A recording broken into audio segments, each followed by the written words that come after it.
이선욱의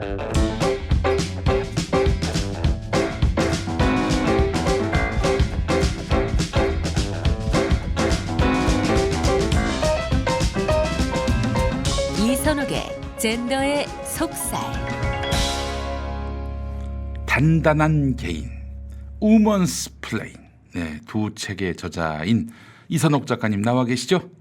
네, 안녕하세요. 이선욱입니다. 네, 우리 애청자분들이 한 권씩 다 사셨겠죠? 단단한 개인, 그리고 다 우먼스 사셨으면 플레인. 아마 그랬으면 제가 이 세가 소진됐을 것 같은데 아직 안 사신 분이 있지 않은가 싶습니다. 집에 있으신 분들도 당연히 한 권씩 더 사서 버려야 되는 거 이게 아닙니까? 예, 그렇죠. 이게 선물용으로도 괜찮고요. 예. 그리고 라면 받침용으로도 아주 괜찮습니다. 네. 적절한 두께가 있고요. 저기 잔뜩 사셔서 저기 계란판 공장에 넘기셔도 됩니다. 네. 제가 오늘 또 보니까 네. 또 방송 시간대 바뀌면서 이 작가님이 또 오늘의 또 출연 순서로 또 바뀌셨더라고요. 제가 네네. 처음에 이 작가의 묻어가는 이 작가 컨셉이었는데 네네네. 중간에 김성애 대변인으로 바뀌었다가 다시 또 바뀌었어요. 네네, 그렇습니다. 예. 네, 그래서 혼자 이렇게 남자를 바꾸가는 재미가 쏠쏠합니다. 저 혼자. 그럼요. 예. 아, 이거 특권입니다. 그것도. 예. 그러니까요. 아주 행복하네요. 이선욱 작가님께 아마 많은 분들이 궁금해할 것 같아요. 그 네. 류호정 네. 타투 퍼포먼스 네. 어떻게 보셨을까요? 아까 이 작가님도 살짝 언급하시던데. 다 물어봤어요, 다. 네. 예. 저는 일단 좀 아쉽다고 할까, 이거는. 타투, 언론에 너무나 많이 찍힌 그 모양이 좀 안 예뻤다. 저도 타투를 한 사람으로서. 네네네. 안 예쁘고 너무나 그냥 약간 물량으로 승부하려 해서 좀 타투라는 임팩트가 부족했다. 등판에 그렇게 타투를 하는 사람이 사실 어디 있습니까? 그래서 그 면에서 좀 안타까웠고요. 일단 아니, 그것도 하나는. 뭐 실제 타투가 아니라 뭐 갖다 붙인 거라고 하대요. 네, 그렇죠. 이제 현재 불법인데 의원이 그 불법 행위를 하는 것은 좀 어폐가 있으니까 스티커로 했다고 하는데요. 어쨌든 좀 안 이쁜 것에 대해서 저는 왜냐하면 그래요. 네, 그게 하나 좀 아쉬웠고요. 네. 또 하나는 그 행위에 대해서 말하고 싶은 게 있어요. 예전에 이번에 기사들도 또 그 진보 매체들은 여전히 그걸 유호정 의원에 대해서 어쨌든 호의적이니까 그걸 되게 긍정적으로 다루면서 이런 대목을 달았어요. 타투는 외모다. 이렇게 달았습니다. 그러면서 자신의 외모를 자유롭게 꾸미는 거는 인간의 기본권이다. 이렇게 말을 했습니다. 맞죠? 그런 면에서 외모에 대한 기본권을 좀 인식하고 있는 의원이라면 여성가족부가 아이돌 외모 지적질하면서 방송 규제하려는 그 방송 가이드라인 그런 사태가 그래요. 일어났을 때 그 네. 문제의식을 가졌어야 되고 또 방송에서 현재도 연예인 복장을 규제를 하고 있습니다. 저는 그런 면에서도 그러니까 어떤 사안을 볼 때 근본적으로 본질적으로 이러한 문제가 있다라는 기준이 명확한 사람이라면 혹은 그 정도의 자질이 있는 의원이라면 저는 다른 상황에 대해서도 그 똑같은 기준이 적용되는 것을 얼만큼 인지하느냐 얼마나 똑같이 그 행동하고 문제를 인식하고 교정하려는 태도를 갖느냐 하는 것이 저는 그 의원의 역량이라고 봅니다. 네네. 그래서 기본권을 주장하려면 적어도 같은 사안에서 다른 면에서 어떤 문제가 일어나고 있는지를 좀 알았으면 좋겠고 그다음에 하나 이게 있어요. 예전에 유시민 전 의원이 국회 캐주얼 차림으로 등판을 했었죠. 백바지. 네. 예. 그리고 이창동 전 장관은 그 본인 차량, 관용차 대신 본인 차량을 몰고 또 들어와서 화제가 됐었고 네. 이런 그 행위들에는 사실 본인이 의도한 것도 있고 의도하지 않은 것도 있지만 네. 어떠한 그동안의 권위주의적인 그런 정치 문화에 대해서 저항하고 도전한다는 그런 상징적인 의미가 있었습니다. 그렇죠. 예. 그런데 류호정 의원의 지난번 원피스는 뭐 원내에서 지금 누가 청년 의원을 외모를 압박하는 것도 아니고 노란 원피스. 복장을. 예. 네, 그래서 그런 게 없는 상태에서 사실 뭐 저항 코드도 아니었고 그다음에 타투 퍼포먼스도 그런 면에서 뭐 어떤 상징 면에서는 그냥 의정 효과, 자신이 발휘하는 그 입법안에 대해서 그 효과를 극대화하려는 의도의 퍼포먼스예요. 그리고 거기에는 중요하게 그런 여성으로서 성적 매력이라는 도구를 썼습니다. 그래서 저는 앞으로 성적 대상화나 성상품화 얘기를 페미 진영이 함부로 이 퍼포먼스를 칭찬하려면 함부로 쓰지 말 것, 오남용하지 말 것, 이 얘기를 뭐 이동현 작가님도 살짝 지적을 하셨지만 네. 저도 할 수 있다고 봅니다.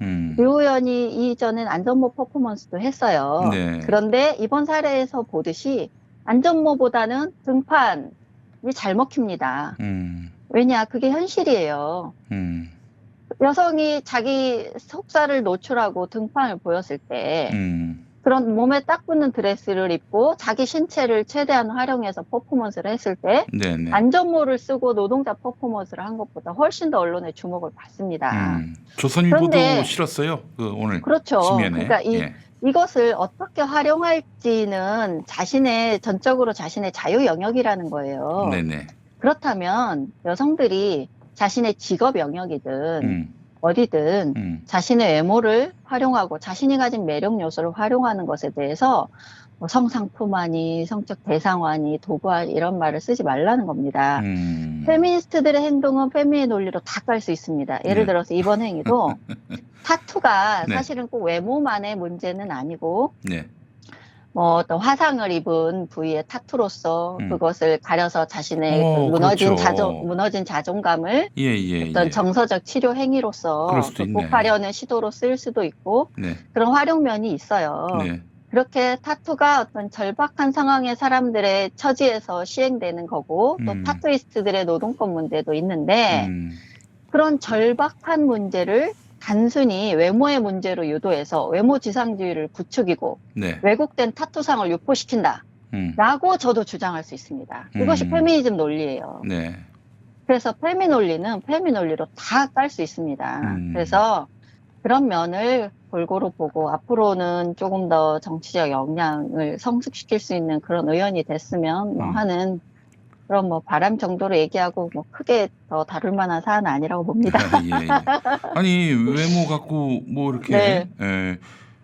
이야기하지 말라. 네.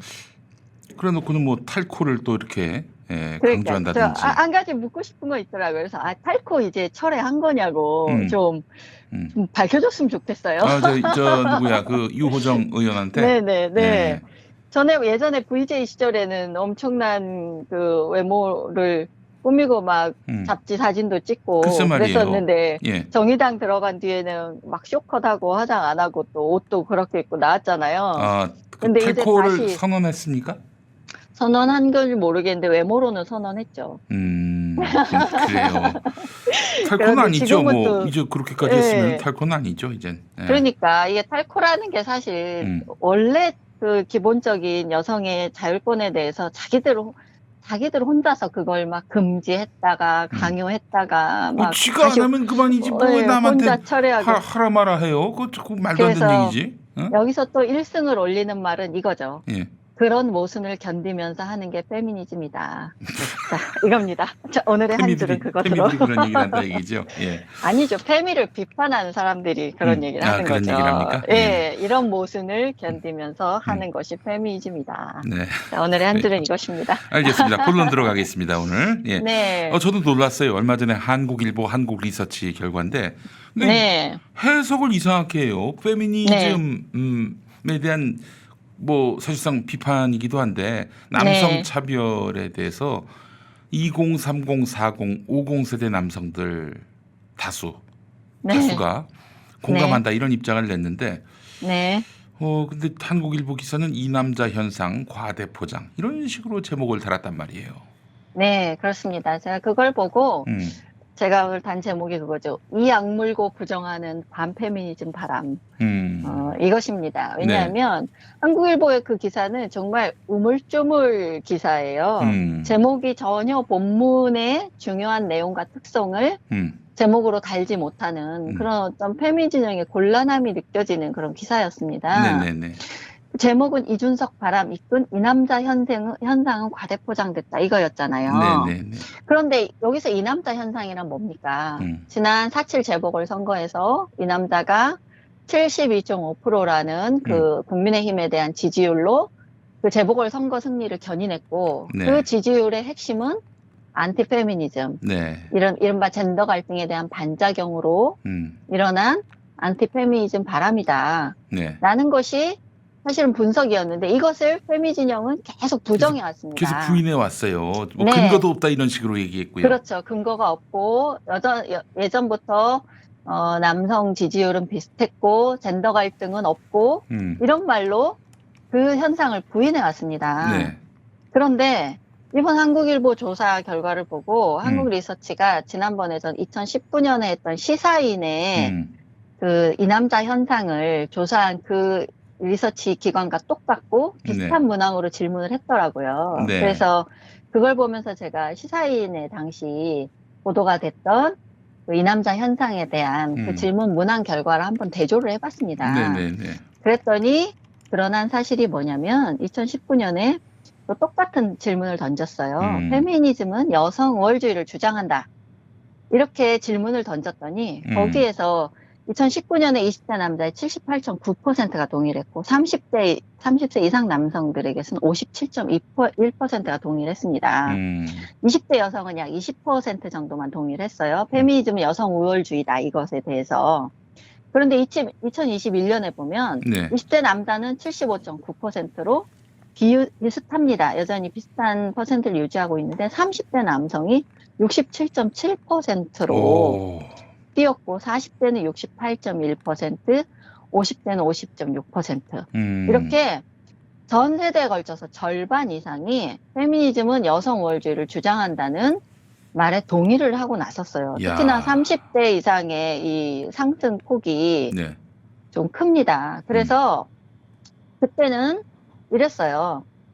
그 시사인에서 조사했을 때는 젠더 관련된 문항에서만 적어도 20대 남성보다 30대 남성은 20% 정도가 낮다. 즉 그 20% 정도의 격차를 두고 네. 젠더 관련해 20대 남성의 주장의 30%는 20% 정도의 격차로 동의하지 않았던 거예요. 네. 그러니까 동의율이 20대가 70%면 30대는 50% 정도였던 거죠. 2019년에. 그렇죠. 반페미니즘 정서 관련한 문항에서. 네, 그때도 그런데 높았어요. 그 정도면. 높았죠. 그래서 2030 묶어서 봐야 된단 말이 그때도 있었지만 그때 시사에는 그런 얘기는 하지 않았습니다. 예, 그런데 지금 이게 30대 남성의 반페미니즘 정서가 엄청 높아진 겁니다. 그 폭이 이번 조사를 보면 대폭 줄어든 것이 드러나요. 다른 연령대도 상당한 건 마찬가지로. 그렇다면 사실 이 조사 결과를 보면 30대 남성에게 2년 사이에 과연 무슨 일이 있었던 거지? 이게 오히려 이번 설문조사에서 도출해낼 수 있는 특이점이라는 겁니다. 그런데 한국일보는 제목을 이렇게 달았죠. 이대남 현상은 과장됐다. 그러니까 사실 과장된 건 없어요. 이대남 현상은 이번 리서치 결과로도 입증됩니다. 다만 20대 남성에게만 그 세대로 한정해서 말하는 이 현상은 과장됐다는 것은 반은 맞는 말이죠. 그래서 이 제목을 보면서 제가 지난 재보선 결과가 안티페미니즘 정서 때문이 아니라고 했던 분석들 다 틀렸다는 거죠. 그리고 국민의힘 지지의 72.5%와 이번에 반페미 정서의 70%, 75% 정도는 일치합니다. 네. 이남자 현상은 과장됐다는 기사 제목은 절반만 맞지만 반페미 분석은 과장된 바가 없어요. 네. 대신 이제 공정에 대한 집착 이런 면에서는 20대 남자만의 현상이 아니라는 것입니다. 그 30대에서 부쩍 늘어났어요. 10년 새에. 그렇죠. 10년도 아니고 그렇죠. 2년 새에 2년 새에 10%포인트나 늘어났어요. 네, 그러면 제목은 이대남 비난을 멈추라고 해야죠. 그렇죠. 네, 그리고 30대 남자들에게 도대체 이 2, 3년 사이에 대체 무슨 일이 있었는지 이렇게 말을 해야 맞는 거지. 네. 그 제목의 뉘앙스로만 보면은 그게 안 드러나잖아요. 그래서 맞습니다. 느끼는 건 제가 돈을 들여서 이 리서치를 진행을 했는데 네. 결론은 이대남 이게 허상이었어. 이대남의 반페미 젠더 갈등 허상이었어. 이렇게 나와야 되는데 그 답을 도출하고 싶어서 그렇죠. 설문을 했는데 결과가 그렇죠. 정반대로 나온 거야. 예, 안 나온 거예요. 그렇다면 뭔가 그 근거에 도출한 얘기를 써야 되는데 안 되니까 사실은 이 제목은 반페미 정서 이대남뿐만이 아닌 전 세대 특히 30대에 확산돼 이런 네. 제목이 나와야 되는 거예요. 그렇죠. 확산됐다고. 예. 그래서 제가 이제 시사인의 2019년대 그 설문에서도 뭐 새 호수를 틀어서 그 그걸 표지로 시사인이 기사를 썼었습니다. 네네네. 그때도 제가 제 유튜브를 통해서 그 시사인의 기사를 좀 반박한 적이 있는데요. 그 문제가 여전히 지금도 너무나 이 현실을 부정하고 정말 이 악물고 이 젠더 갈등을 부정하고 반페미니즘 정서의 확산을 부인하려는 이 언론들의 태도를 보면 언론이 페미니즘 비판에서 자유로워져야 제대로 된 분석이 나올 수 있다. 이 결론이 지금 나오는 겁니다. 진보고 네. 중도고 보수고 다 페미니스트들한테 장악을 당해가지고 네. 이 페미니즘에 대한 이런 불만 여론이 70%가 네. 넘는데도 70% 가까이 됐는데도 이 실체를 부정하고 있는 거예요. 네, 그렇죠. 이게 얼마나 심각한 문제입니까? 네. 아니, 분명히 있는 현상이고 분명히 있는 실체인데 이거를 부정하고 있으니 언론이 말이죠. 그런데 그리고 여성들에게서도 페미니즘의 부정적인 견해가 높아졌어요. 네. 그러니까 여성들과 페미니즘을 곧 이제 동일시해서 여성표를 얻기 위해서 페미니즘 정책을 해온 이 정치권이 특히나 지금 현 정부가 이 정책에 대해서 정말로 재고할 근거가 충분하다는 겁니다. 여성들 자신도 페미니즘이 여성 우월주의라고 인식하는 비율이 높아지고 있는데 왜 이 페미니즘 정책에 대해서 막연하게 모든 여성에게 뭐 이로울 것이다. 여성에게 이로운 건 맞죠.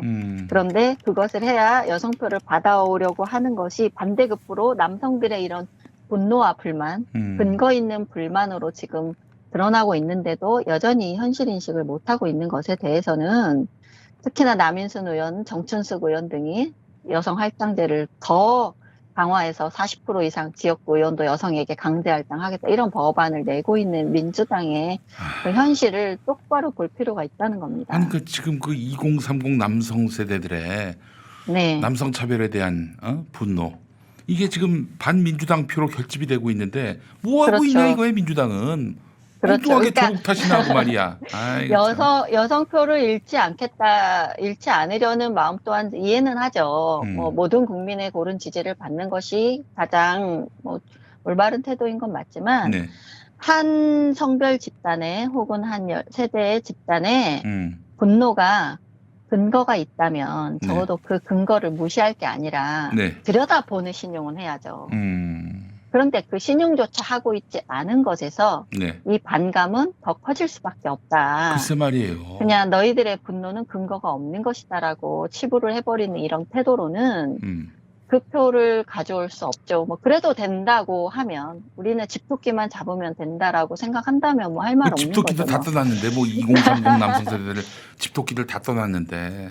아니 그 여성 집토끼 표도 사실 뭐 이번에 그들이 주장하는 대로 15%가 뭐 진보적인 여성 정치 정당 세력을 찍었다라고 주장하지 않습니까? 여성의 당 이런 당이요? 그렇죠, 그렇죠. 예. 근데 2030이 사실 인구 분포로 보면 한 13% 정도를 차지합니다. 한국 인구에서 유권자의 표로 보면. 그런데 그 표 자체로 보면은 큰 비중은 아니에요. 다른 세대에 비해서 이제 출산율이 계속 낮아졌으니까. 네네네. 그런데 중요한 건 그 13% 정도고 남성이 조금 더 많습니다. 여성보다 2030만을 보면. 그런데 그 표가 이제 스윙 보터 역할을 한다는 거죠. 중요한 건 지난번 4.7 재보선 선거가 그걸 보여줬다는 겁니다. 그런 면에서 이 표가 강력한 결집력을 자랑하고 또한 현실적인 조직력이 없더라도 온라인상에서 다음 대선에서 똘똘 뭉친 결집력을 가진 어떠한 표들이 견인하고 끌어낼 그 표의 그 성격이나 표가 내용이 어떨 것인가. 이것이 이제 고려할 사항이 되는 거죠. 네네. 저는 그것을 이준석 대표는 확실하게 캐치하고 있다고 봐요. 그런데 민주당은 그런 것인가? 라고 하면 아직은 그렇지 않다라고 볼 수밖에 없는 어떤 현실이 존재하는 거죠. 네. 네. 맞습니다. 뭐 그런 면에서 100% 동의합니다. 예. 네, 그런 면에서 정말 저는 우리 김용민 PD께서 계속 이 문제를 진지하게 주장을 하시고 있는데 아니 똑같은 얘기 계속 반복한다고 뭐 난리예요. 네. 아니 근데 뭐 무슨 메아리라도 쳐야 내가 뭐 이 말을 그치든지 말든지 할 텐데 이거 굉장히 중요한 문제거든요. 중요한 문제라서 지금 계속 얘기하는데 같은 예. 얘기 계속 반복한다고. 어? 그래서 나 저는 참, 이 상황에 대해서는 음. 민주당 쪽에 저도 한마디로 정리를 한다면 뭐 죽어봐야 저승 맛을 안다. 이런 속담을 좀 들려드리고 싶습니다. 그래요. 그렇지 죽어봐야 않습니까? 저승 맛을 안다. 네.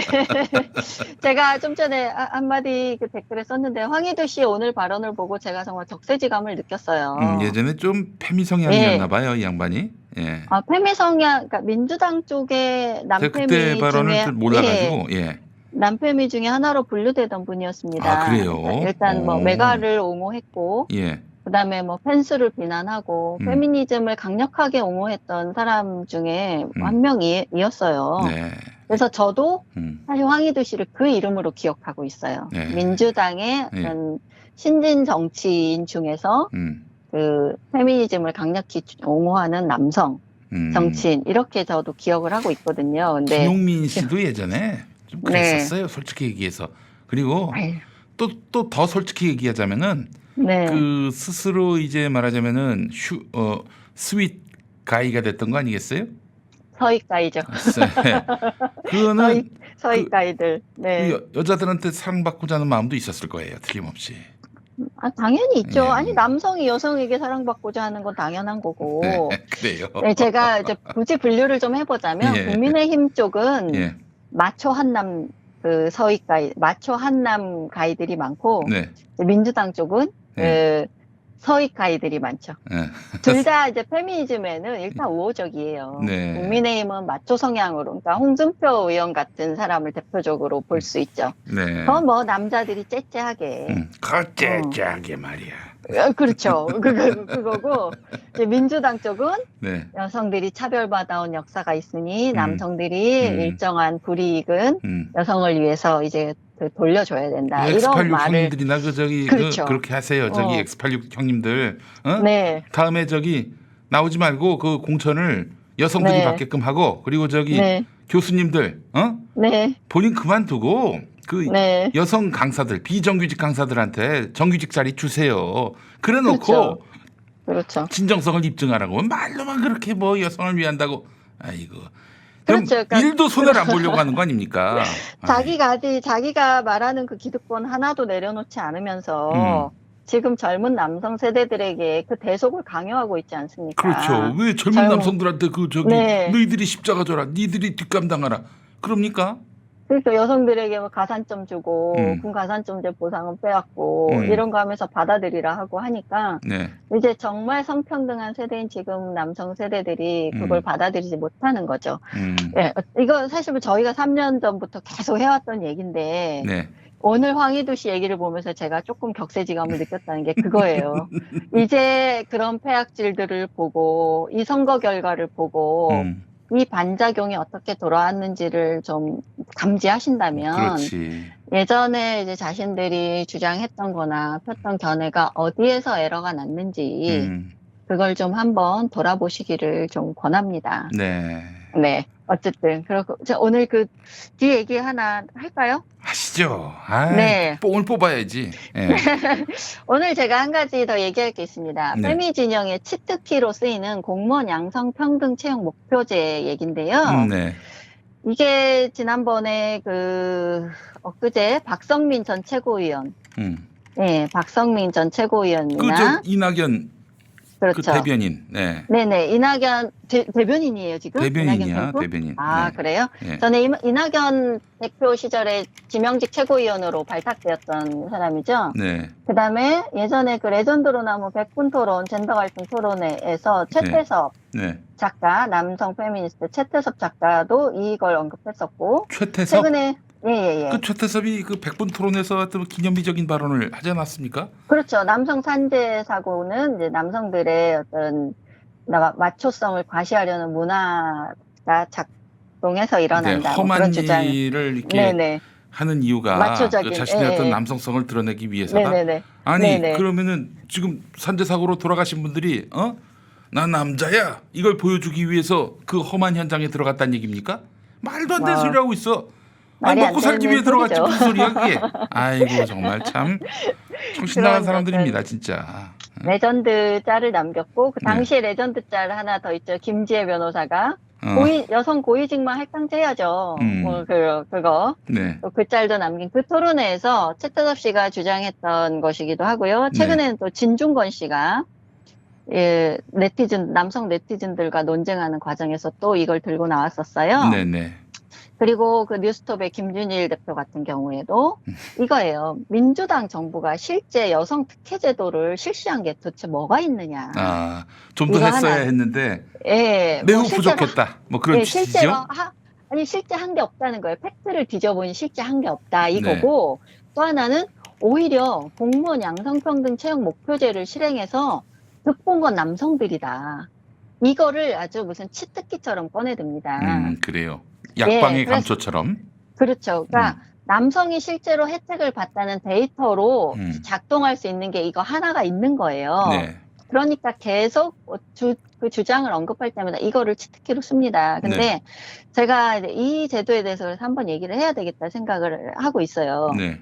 왜냐하면 여성의 혜택은 실체가 없고 오히려 실체는 남성의 혜택을 보고 있다. 이 네. 할당제로 이런 주장을 하기 위해서 이걸 들먹이는 거거든요. 사실인가요, 자, 근데?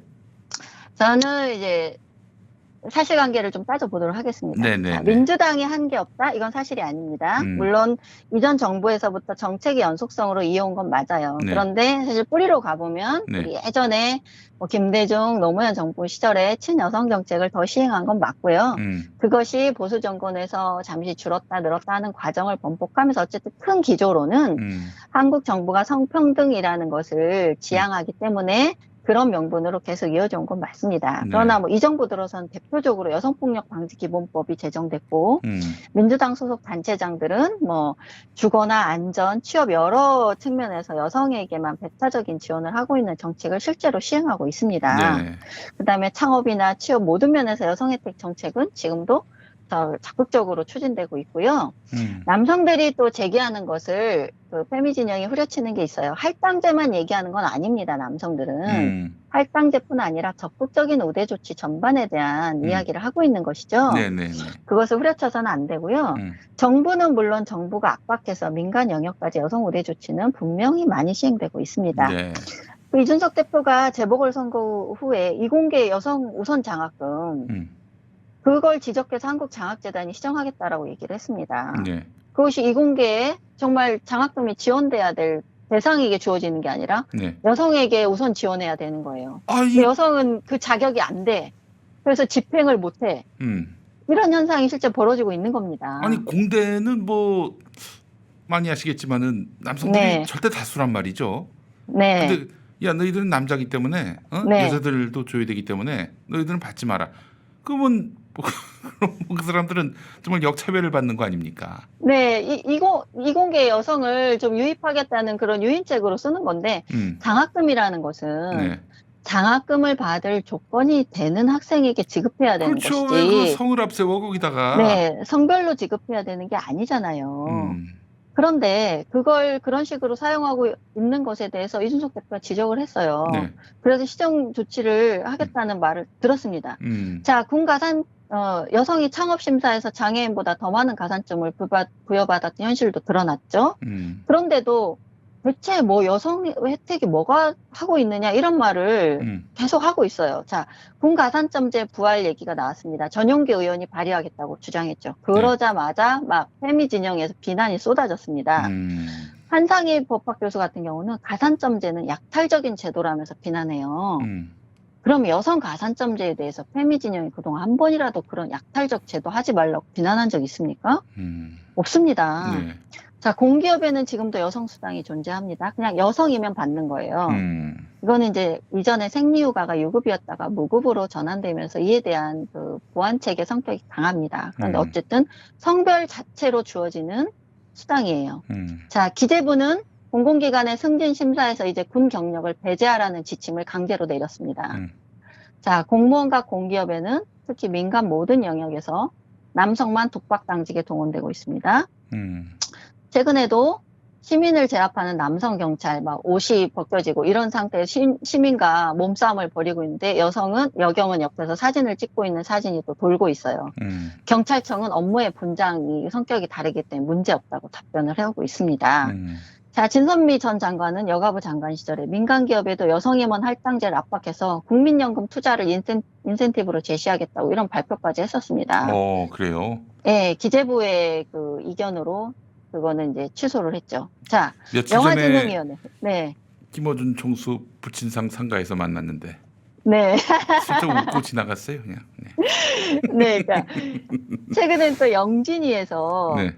영진이가 지원하는 콘텐츠 제작 사업 수혜자 성비를 5대5로 맞추겠다면서 네. 창작 지원 심사를 할 때 여성이 뭐 감독이나 PD나 작가나 여성 주인공이지에 따라서 최고 5점까지 가산점을 부여하겠다고 지금 그걸 시행하고 있습니다. 이에 대해서 항의를 하니까 이게 뭐가 문제냐. 양성평등을 위해서 우리는 법에 따라 시행하고 있는 거다라는 답변을 하고 있습니다.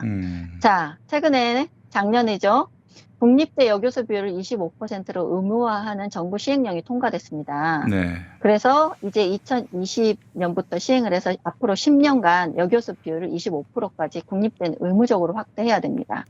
자, 그러면 이는 향후 신규 임용의 전원 여성 교수를 채용하는 수준이어야 네. 도달할 수 있을 것으로 예상돼요.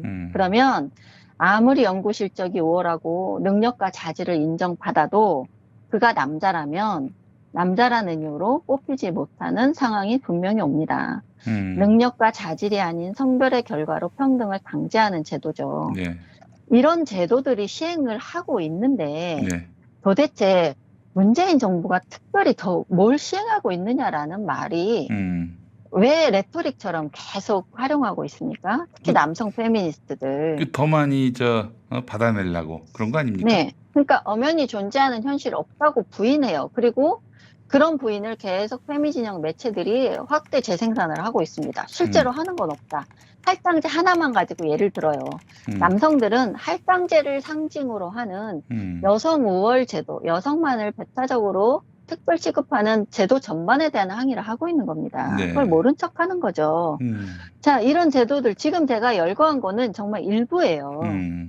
더 많은 제도들이 있습니다. 뭐, 심지어 경단녀 면접 취업을 지원한다면서 면접에 지원자가 경단녀일 경우에는 지원관이 따라가서 면접을 대행해주고 옆에서 보완해주는 그런 제도까지 시행을 했어요. 아이고. 여성이 무슨 진짜 금치산자입니까? 그런 식으로 남성들이 볼 때 너무나 불평등하고 차별적인 제도가 시행되고 있고 이거 사실입니다. 자, 공기업 블라인드 사이트를 한 번만 보세요. 업무 배치나 승진, 업무 순환 배치 등에서 제도적인 혜택뿐 아니라 문화적으로도 여성들이 누리는 직장에서의 특혜에 대해서 수많은 사례들이 존재합니다. 지금도. 현실이 이럴진데 기재부는 그 알량하게 남은 승진 시의 군 경력 가산 제도마저도 지금 없앴어요. 자, 남성이 조금이라도 군 보상에 대한 보상책으로 누리고 있는 작은 제도는 페미진영이 다 찾아내서 없애라고 요구합니다. 그럼 정부가 다 없애줘요. 그런데 다른 보상책은 만들지 않고 있습니다. 그러면서 여성들은 끝없이 이런 혜택을 계속 제공하고 있어요. 자, 여기에서 자 이제 페미진영이 치트키로 꺼내드는 공무원 양성평등 채용 목표제 한번 봅시다. 네. 자, 데이터로 남성이 더 많은 혜택을 보고 있습니다. 이 제도. 맞습니다. 왜냐하면 처음에 공무원을 선발할 때 이 제도는 여성 공무원이 10%도 차지하지 않을 때 국가 균형 인사 제도로 시행을 시작했어요. 여성 공무원 수를 10%에 좀 맞추려고. 네. 그런데 이게 세월이 지나면서 공무원직에서 대거 이제 여성들이 진출하기 시작해요. 그러면서 이제는 여성이 시험을, 고시도 마찬가지잖아요. 뭐 여풍이 불었다라고 최근 뭐 몇 년 전부터도 이미 여성 합격률이 남성 합격률을 넘어서고 있습니다. 그런 현실이 되니까 이제 양성평등 채용 목표제로 이걸 바꿉니다. 바꿔서 한쪽 성별이 다른 성별보다 70% 이상을 차지할 때는 추가로 원래 선발하던 인원보다 추가 선발을 통해서 그 70%를 맞춘다. 이것이 양성평등 채용 목표제예요. 그래서 2003년부터 이걸 시행을 했는데 지금까지 그 제도를 시행한 후 지금까지 보면 남성이 더 추가 채용을 통해서 2004명이 채용이 됐고 여성은 1046명이 채용돼서 2배가량이 많다.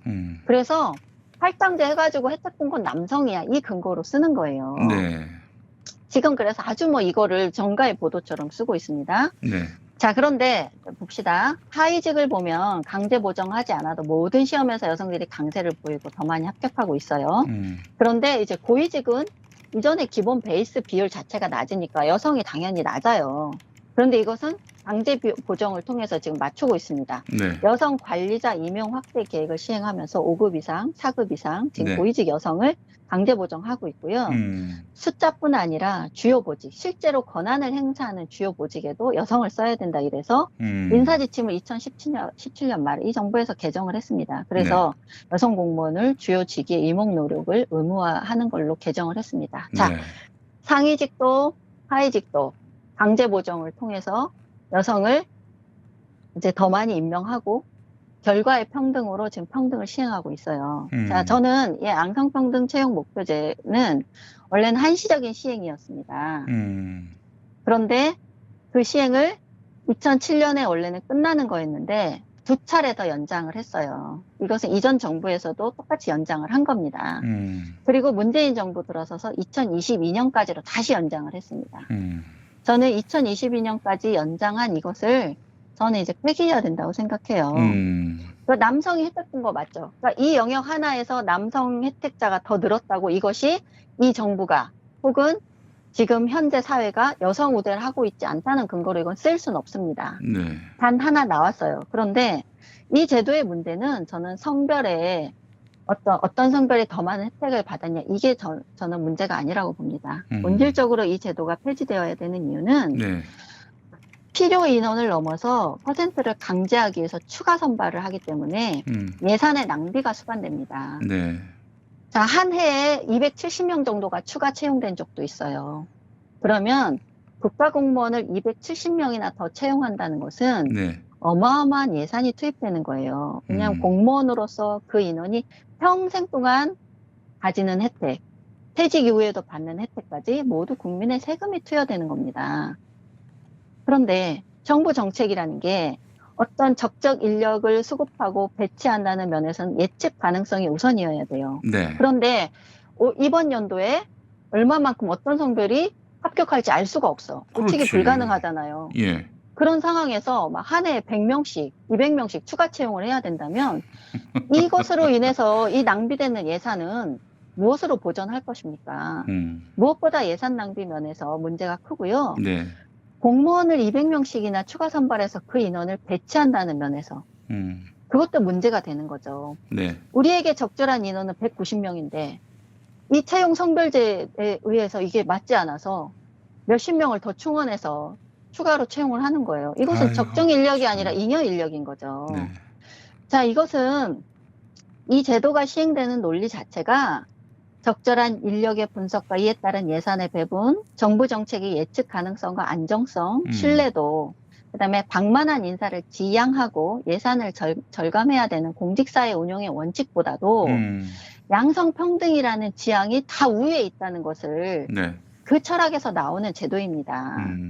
비효율성이나 불안정성, 예산 낭비, 정부 정책의 신뢰도 이 모든 것들에서 이 제도는 이제 폐지해야 됩니다. 어떤 제도를 시행한 결과 그것이 공정한 시험이라면 그 결과로 합격점이 남성이 더 많거나 여성이 더 많다 한들 이것을 강제 보정하면서 이런 예산 낭비를 할 이유가 전 없다고 봐요. 네. 이 제도의 폐지에 남성들이 또 찬성을 해야 됩니다. 저는 그래서 페미 진영이 이런 주장을 할 때 네. 남성들이 오케이 그거 폐지해. 우리 공정한 시험의 결과로 여성들이 더 많이 합격한다면 우리 그거 수용할 수 있어. 그렇죠. 라고 해야 된다는 거예요. 아니 솔직히 얘기해서 예전에 어떤 언론사에서 남녀 구분 없이 실력대로만 뽑았더니 절대 다수가 여성이 뽑혔어요. 네, 이번에 뭐 국민의힘 최고위원 결과도 뭐 여풍이 불었다라고 한겨레가 막 칭찬을 하던데 그분들은 성별이 여자면 되는 거 아닙니까? 어떤 여성이 뽑히든 여성만 많이 뽑히면 칭찬하니까. 예. 자, 어떤 제도의 시행의 결과를 공정하게 관리했는데 그 결과로 여성이 뽑혔어. 거기에 지금 어떤 남성이 반발합니까? 반발하네요. 반발 안 하잖아요. 예. 그래서 이것을 마치 저들이 전가의 보도로 휘두르는 것을 더 이상 두고 볼 필요 없고 2022년도까지 이 정부가 이 제도 시행을 또 저는 연장한 것에 대해서 저는 반대합니다. 그래서 다음 정부가 이 제도를 저는 폐지해야 된다고 생각하고요. 그 결과로서 드러나는 거는 저는 받아들여야 되고, 정부가 더 이상 여기에 예산을 낭비하고 이런 잉여 인력을 계속 공무원으로 채용해서 이 국민들에게도 이런 부담을 세금으로 지우는 것에 대해서는 저는 네, 없애야 된다고 생각을 해요. 네. 또 한 가지면은 이게 있습니다. 지금 이 결과, 이제 이것을 저는 적극적 우대 조치나 적극적 평등 실현 조치가 아니라 저는 이런 제도가 어떠한 측면, 어떠한 철학에 기반해서 시행돼야 된다고 생각하냐면, 그러니까 좀 더 필요적 배치의 개념으로 저는 이런 제도를 시행할 필요가 있다고 생각해요. 그러니까 적극적 우대 조치를 통해서 차별을 시정한다는 관점이 아니라 필요적 배치의 개념으로 조금 더 정의로운 방식을 찾아야 된다. 그럼요. 이것을 제가 왜 얘기하냐면 필요할 때 지금 그 사람을 그 자리 갖다 앉히는 게 중요하지. 뭐 남자냐 여자냐. 아이고 지금 참. 이런 제도를 어쨌든 이 현실에서 어떤 문제가 있냐면 주민센터에 남성 공무원이 없어서 난립니다. 발령 내달라고 막 여성 공무원들이 요구해요. 여성 왜냐면 공무원들이 네, 남자들에게 시켜야 될 업무를 여성들이 감당해야 되니까 힘든 거예요. 그러면서 지금 모든 그 주민센터에 남성 공무원 품귀 현상이 일어나고 있어요. 그래서 남성 서로 할당제를 해야 되겠구만. 그러면 서로 모셔가려고 난리인 거예요. 자, 그거를 이제 공익들이 또 상당 부분 도왔고 있죠. 네. 그러니까 운전을 해야 되는데 트럭을 운전해야 되는데 복지 전달 체계의 업무에서 여성들이 일종 보통 면허가 없어. 네. 트럭 운전 누가 해? 자, 이 물건 누가 날라? 자, 남성 민원인 상대 누가 해? 네. 진상 민원인 왔을 때 제지할 수가 없어. 그렇지. 예를 온갖 들어서 뭐 고충이 다 거기서 있는 난동을 거예요. 피우면은 그 누가 가서 네. 붙잡고 내쫓겠어요. 특히 또 여성들이 곤란해하는 업무 중에, 그러니까 남성들이 또 피해를 봐요. 왜냐하면 힘든 업무 남성이 담당하고 당직도 남성이 독박을 하고 있습니다. 네. 그러면 여성이 없으니까 남성 당직이 순번이 계속 돌아오는 거예요. 이런 현실적인 문제도 있습니다. 자, 그래서 저는 이런 필요적인 업무에서 어떤 성비가 파괴됐을 때 그것을 필요적 배치로 전환하려는 차원의 어떤 제도 시행을 고민해야지 네. 균형 인사라고 해서 성비를 강제해서 이걸 시행해 놓으니까 잉여 인력으로 예산 낭비하고 좋은 소리도 못 듣고 결국은 이게 성별 갈등의 또 한 기제로 작동하는 이 현실을 좀 냉정하게 들여다보고 어떠한 그 보완책을 써야 이런 문제가 현실적으로도 해결되고 갈등도 없앨 수 있을까 그것을 좀 고민할 필요가 있다고 보고요. 네. 남교사도 마찬가지예요. 지금 한 번도 초등학교마다 난리예요 지금. 예, 초중등 마찬가지고요. 한 네. 번도 남성 교사를 만나지 못하고 졸업하는 학생이 점점 늘고 있다고 해요. 그런데 여기에서 남성들이 이제 여교사들이 또 남교사를 원합니다. 이게 참 아이러니한 거예요. 네. 그런데 남교사 할당제 추진을 안 했던 게 아니에요. 10년 전에도 했었는데 여성계가 막 극렬하게 반발하면서 그냥 시도도 못 해보고 그때 논의도 반발했어요? 못하고 예 사라졌어요. 지금도 마찬가지예요. 왜 예. 교육부가 교육 현장에 남교사가 없는 것에서 일어나는 문제를 누구보다 잘 알고 있어요. 그런데 그걸 시행하지 못합니다. 얘기도 꺼내지 못해요. 저는 남교사를 할당제라는 이름을 붙일 게 아니라 교육적으로 교육 현장에 남교사가 왜 필요한지 이런 논리가 좀 더 제공돼야 된다고 생각해요. 그런데 제가 당장 생각해도 현실적으로 남성 교사가 없을 때 남성 아이들이 네. 발육의 문제나 자기 성별 자체의 문제로 어떤 생물학적인 문제나 이런 고민을 여성 교사에게 털어놓기 힘든 면이 있고 그렇지 뭐 예를 들어서 네. 뭐 너무 직설적으로 얘기해서 죄송하지만은 네. 자위행위와 관련해서 뭐 네. 심적인 예를 들어서 뭐 이제 뭐 죄책감 이런 것들 네. 생기죠. 네, 그런 그거를 장벽이 있고. 여 선생님한테 네. 가서 얘기 못하지 그거는. 그렇죠. 그러니까 성장 과정에서 남성이기 때문에 가지는 고민 그리고 남성들 사이에 남자 아이들 사이에 어떤 특이한 문화 혹은 그 기질적인 것에서 비롯되는 문제들이 있을 때 그것을 아무런 장벽 없이 토로하고 그것을 또 고민을 들어주고 해결책을 제시할 수 있는 교사의 역할로서 남성 교사가 필요하기도 하고 그동안 여성계가 주장했던 게 이거예요. 그런 뭐 공무원 할당제 이런 걸 여성들이 주장하면서 뭐라 그랬습니까? 어떤 직역에서 여성이 없을 때 성별 역할에 대한 고정관념이 강화된다. 이것이 차별이다라고 계속 주장해왔지 않았습니까? 네. 예. 고위직의 여성이 없다. 고위 임원의 여성이 없다. 정치인 중에 여성이 없다. 이것 때문에 성별 고정 역할 관념이 강화된다. 이렇게 주장해 왔습니다. 그러면서 여성 할당제를 주장했죠. 네. 그런데 남교사 할당제로 남교사가 없어서 남성에 대한 어떤 롤 모델, 역할 모델이 또 그 해당 직역에 남성 성별 역할이 남성은 뭐 필요 없고 남성은 아예 진출하지 않고 이런 고정관념이 강화된다라는 주장도 나왔어요. 그러니까 페미 진영에서 여성계에서 뭐라 그랬냐면 공직사회에서 그러니까 교육 현장에 남교사가 적어서 부작용이 발생한다는 실증 연구가 있느냐 그런 얘기를 하면서 교육으로서 해결될 수 있다 이렇게 말했습니다. 그러니까 성별 역할 고정관념이 강화된다는 주장은 여성 교사들이 교육으로 해소할 수 있다 이렇게 주장을 한 거예요. 남교사가 없어도 교육으로 가능해. 자 그러면 공직사회에 여성이 적어서 부작용이 발생한다는 실증 연구는 있었습니까? 그거 없지 그런 거. 없었어요. 그냥 숫자가 적다는 이유로 추진을 했습니다. 자신들은. 그런데 여교사 과잉에 따른 성별 역할 고정 문제는 없다고 주장을 합니다. 저는 이런 페미 진영에 저는 좀 사악하다고 생각해요. 네.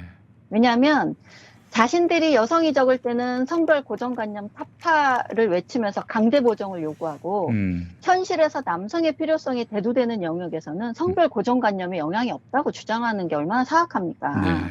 저는 이런 이기적인 악덕 행위가 결국은 국가 예산 낭비, 여성에 대한 혜택을 공고히 하면서 사회 갈등을 유발하고 결국은 이 갈등 비용은 국민 모두에게 돌아오는 면에서 우리가 치러야 돼요. 그 비용에 대한 갈등은. 네. 그래서 이런 면에서 저는 정말 좀 사악하다고 생각해요. 네.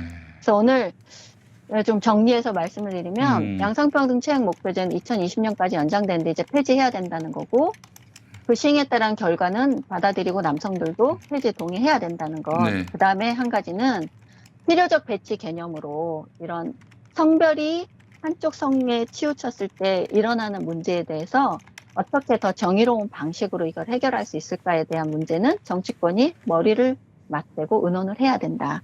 이렇게 정리할 수 있겠습니다. 알겠습니다. 정말 뭐 세상에 남자냐 여자냐 이거 갖고 이렇게 그 잣대에서 헤어나오지 못하는 사람들 정말 낡은 사람들 아닙니까? 그게 낡았죠. 그런데 페미들이 아무리 뭐 이거 백내시니 뭐 어쩌고 해도 그들이 백내시라고 주장을 하든 말든 세상은 이제 그거야말로 바뀌고 백내시 있습니다. 아닙니까? 세상을 남자 아니면 여자로 보는 거. 그렇죠. 그거야말로 태행이죠. 목욕탕이나 화장실에서는 구분을 해야 되겠지만은 네. 그런 벽을 없애자는 게 그동안에 제가 알고 있는 여성 운동이었던 걸로 알고 있는데. 저는 목욕탕 구분도 반대합니다. 네. 저는 제가 선진국에 여행을 가니까 예. 남녀 혼탕 아주 좋더라고요. 저 체험해 봤는데 아 그래요? 네, 혼탕을 해놓으니까 사실 뭐 그게 아무 의미가 없더라고요. 아무도 제 몸 안 보고요. 아 그래요? 정말 자유로운 해방감을 느꼈습니다. 그래요.